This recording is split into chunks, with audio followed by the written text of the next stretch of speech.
Boche gold and diamonds. Buy now, pay later. Ottapalam നഗരസഭാ പരിധിയിൽ വീണ്ടും കാട്ടുപന്നിവേട്ട. കൃഷിക്കും മനുഷ്യജീവനും ഭീഷണിയായ 44 കാട്ടുപന്നികളെയാണ് വനം വകുപ്പിന്റെ അംഗീകൃത ഷൂട്ടർമാർ കൊന്നത്. തോട്ടക്കര, മയിലുംപുറം, പാലപ്പുറം, മീറ്റ്ന, പോസ്റ്റൽ ക്വാർട്ടേഴ്സ്, കണ്ണിയമ്പുറം, വായനശാല, കുമ്മാമ്പാറ, പനമണ്ണ സൗത്ത് തുടങ്ങിയ വിവിധ പ്രദേശങ്ങളിലായിരുന്നു ദൗത്യം.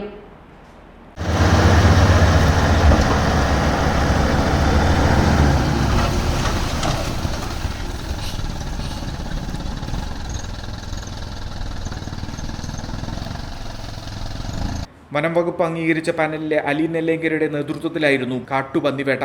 22 മണിക്കൂറോളമായിരുന്നു ദൗത്യം. കൃഷിക്കും മനുഷ്യജീവനും ഭീഷണിയായ കാട്ടുപന്നികളെ കൊല്ലാനുള്ള ഉത്തരവ് പ്രകാരമായിരുന്നു നടപടി.